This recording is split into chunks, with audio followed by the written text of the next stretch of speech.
I'm F1tzstop. Welcome to the F1tzstop podcast. And before we get into everything Formula 1, I want to welcome my new partners to the podcast, BYD Limerick and Lions of Limerick Group. And what an exciting time to be a Limerick brand, especially with Limerick winning 6 Munster Championships in a row and the drive to survive in an All-Ireland semi-final just around the corner. Maybe we might do hurling podcast at some stage, but it's all about Formula 1, and I'm so happy to have these amazing brands to join me as partners for the F1tzstop podcast. BYD is the world's leading manufacturer of new energy vehicles and power batteries. Now available in Ireland, BYD Seal was voted Irish Times Best Car of the Year, and the BYD Atto 3 was voted the Best Compact SUV of the Year as well. All our information on BYD can be found on the BYD website and Lions of Limerick as well. These brand new electric cars, I've had a look at them in store. My favourite is the BYD Seal, and there's so many beautiful colours of the BYD, and look, we'll have a look at the cars in the next coming weeks. But I just want to say, before we start off, thank you to BYD and thank you to Lions of Limerick Group, and welcome to the F1tzstop podcast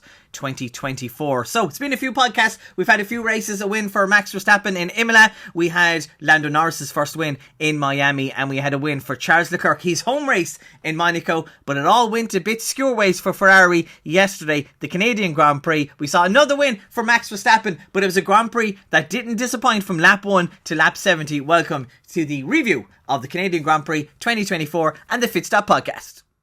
Before we head into the crazy race that was the Canadian Grand Prix, some news from the weekend and looking at some of the driver changes as well, because we know the driver market is wide open at the moment with a few seats. So first of all, Ocon is out of a seat so far, as we know, for 2025. He's to leave Alpine at the end of the 2024 season. We're not surprised with the tension that seems to be going on between Alpine at the moment, himself and Pierre Gasly. And it's a funny one, because himself and Pierre Gasly have grown up together. They're from the same town. They've raced in the same formulas together. They've come up to Formula 1 as well. And it just seems to be a lot of tension. I really can't wait for that book or a podcast for someone to tell me sometime what happened between Gasly and Ocon. And look, it's no secret they don't get along. They had a clear agenda going into the Monaco Grand Prix, and that was pretty much go, lads, hold station, don't overtake each other, don't fight each other, we need points. And think about it, coming into the Monaco Grand Prix, Alpine had no points. A Renault brand as Alpine had no points heading in to that point of the season, and they really needed to get on the scoreboard. And that first lap incident, and the red flag was coming out anyway due to Perez's big clash with the Haas drivers. It was just a really bad move and a silly one for Ocon, and I think it was just one of those things where he just wanted to have that one up on Gasly. And we also had it this weekend in Canada as well, where he's pretty much asked to let Gasly go through, and he pretty much told him to F off. He just said, no way, not happening, no idea, I'm not listening to this. Does he have to listen to team orders now? No. Should he listen to team orders? Yes. But where is he going to go for the 2025 season? Now, we know, of course, he's backed with Mercedes, so possibly he could be a replacement for Lewis Hamilton at Mercedes. Could he be a replacement for Williams as well? Could we see him in a Haas? Really good driver. Have to say, Ocon, he's really tough when that helmet is on. He's a really tough driver. Nice guy out of the car, but when it comes to hard racing, he's up there with the likes of Kevin Magnussen. So interesting to see where he's going to go for the new season and where Alpine goes as well. And Alpine's just a brand where I'm just thinking it's time to retire it. They possibly need to sell it. Do Renault want to sell it? Do they want to rebrand as Renault again? Bring back someone like Flavio Briatore and just bring in a bit of structure to the team? It just seems that a team that always seems to have a 4-year plan. These Formula 1 teams always have a 4-year plan, and Alpine has a 4-year plan, but I was in that garage in 2015 when they were Renault, and they had a 4-year plan to be world champions, and that hasn't happened since 2015, so the Enstone team definitely in a lot of trouble at the moment. Will they maybe sell to Andretti? Or maybe are they in it for the long run? The Renault brand, what's the engine going to look like for 2026? Also on the driver market as well, we've Carlos Sainz. Very unlucky to have to leave Ferrari, but Lewis Hamilton is on the way next year in 2025. So where does Carlos go? Lots to talk about Williams. And Williams have made it clear that they want him. James Vowles has been on Sky Sports and he said, this is the driver we want. We are ambitious at Williams. He's saying, don't look where we are now. It's where we're going and the potential we have. And when we go to the race review, Williams actually had a good weekend. Sargent binned it, and then Alex Albon binned it trying to avoid Carlos Sainz. But Albon was doing really good and probably had the overtake of the weekend as well. So Williams on the way up and have a clear path for the future. Some announcements coming of more people to join the team. Can they get Adrian Newey to the team? Are they stealing people from the likes of Mercedes, a past employee of James? But Carlos Sainz possibly could be going to Williams. Bit of a back step from Ferrari, but a plan for the future might be a bit more secure than the likes of Audi, but we will find out heading into the next few weeks. I think we'll possibly find out from Carlos in the next 3 to 4 weeks. The driver market tightens up a small bit. And one surprise we had from last week was this. And that is the new regulations and the new cars for Formula 1 2026. So we've had a new regulation change after the 2021 season when we came into 2022, and normally it tightens the pack up, but it was something that Red Bull absolutely dominated. Now this year we're starting to see the regulations and the cars with McLaren and Mercedes and Ferrari coming closer to Red Bull. Will we see that next year, where it's a potential for someone to win a championship like Max fought Lewis Hamilton for the championship back in 2021? It's mad to think that it was that long ago that Max Verstappen this year will be going for 4 titles in a row. Where did all that time go? Abu Dhabi. But here are the brand new cars. They're smaller, they're lighter, but don't be thinking, oh, it's great, we're all going to overtake each other in Monaco. We're not.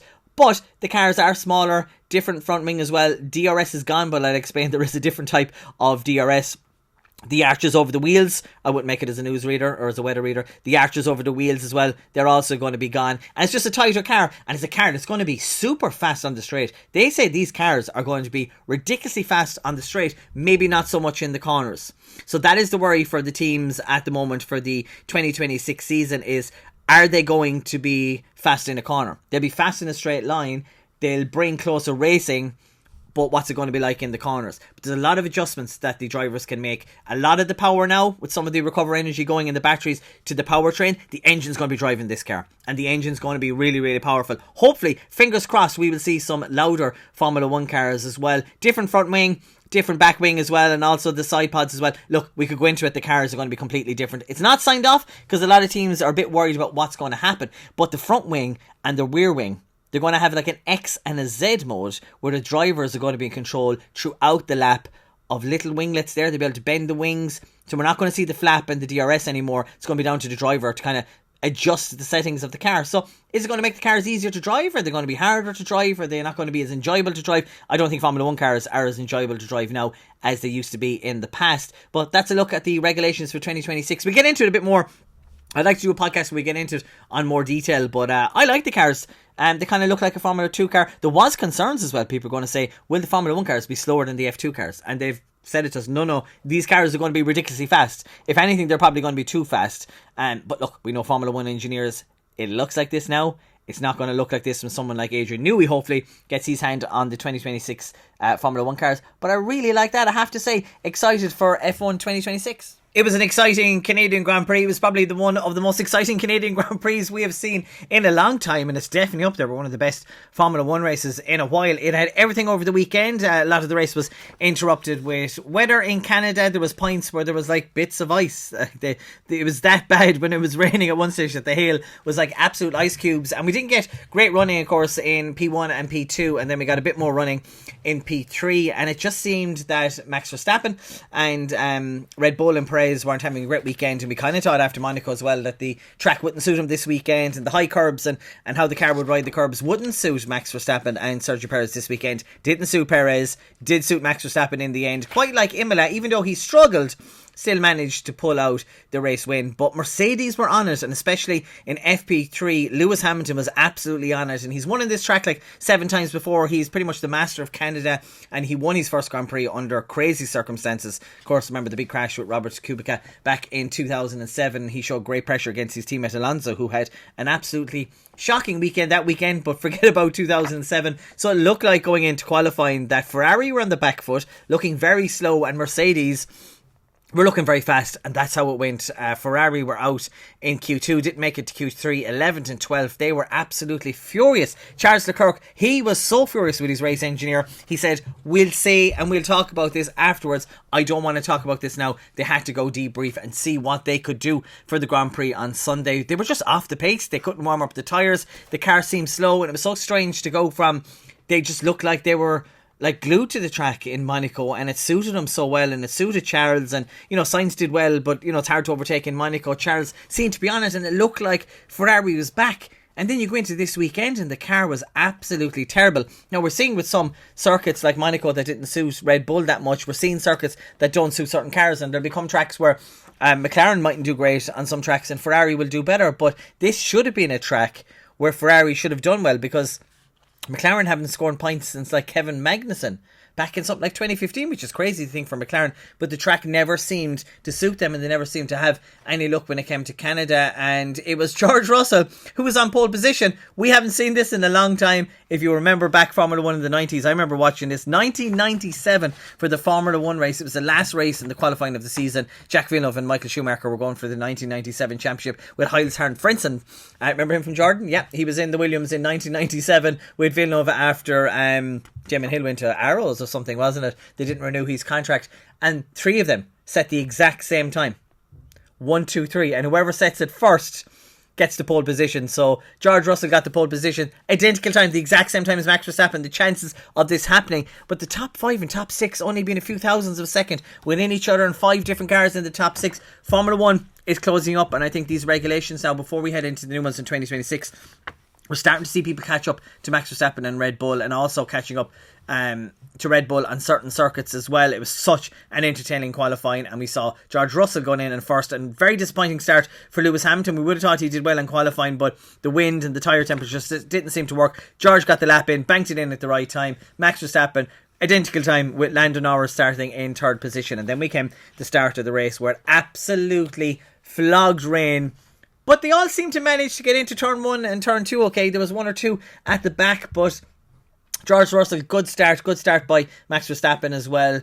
Lando Norris just kept it really steady, didn't he? I think he didn't want to do any heroics heading into the first corner. We don't want to see something like, was it in 2021, where Bottas literally took out everyone, including all the Red Bulls and some Aston Martins as well. You didn't want that kind of a start, did you? And it was such an exciting start. Tippy turnaround, trying to find grip on those intermediate tyres, and then came the Haas drivers, and Kevin Magnussen and Hulkenberg were like, you know what, we might as well, let's just do it, put on the full wet tyres, and it did work out. I think Magnussen was up to 4th at one stage, but once they had to make that move to Inters, it was never going to last. But you know what, it was a good gamble, because if the rain was to continue, or if the rain was to get heavier, we could have seen a possible win, possible podium, who knows, from the Canadian Grand Prix.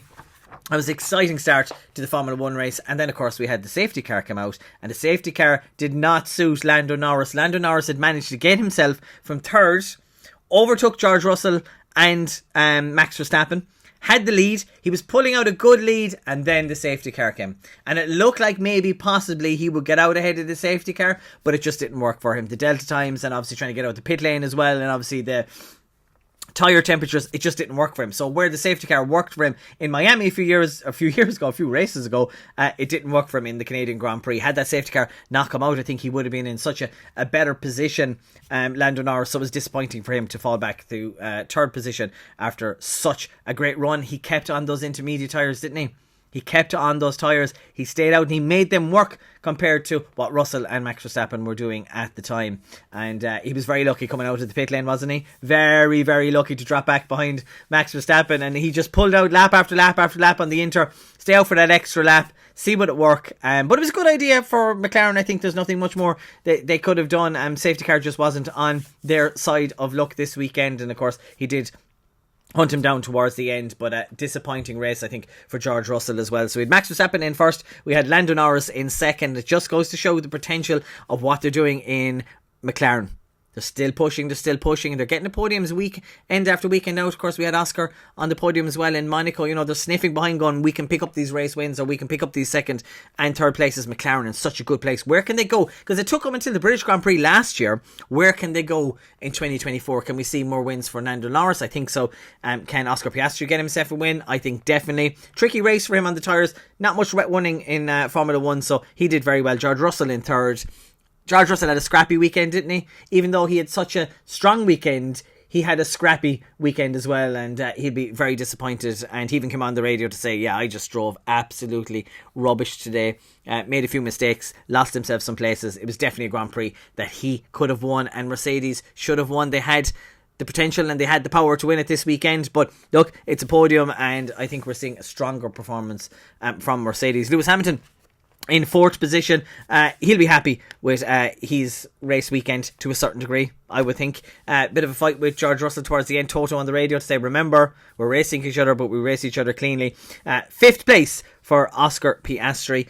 Good weekend for him, I think, just on those tyres and the safety car and trying to keep the grip into the car. He's a lot to learn when it comes to dry and wet weather racing, but a strong performance from him. Probably disappointed to finish in 5th place. 6th place, he'd be absolutely delighted for Fernando Alonso to finish in 6th place with Lance Stroll in 7th place. He's home Grand Prix, 23 seconds off the pace. But some points for Aston Martin, and Martin Brundle was talking to Lawrence Stroll, and Lawrence was like, no, don't worry, there's a plan here. I think 2025 and 2026, definitely the rule change for 2026 and the new factory they have, and some of the facilities they have as well. He's made it clear that he wants his team to win, and he wants his son to be in a championship winning car.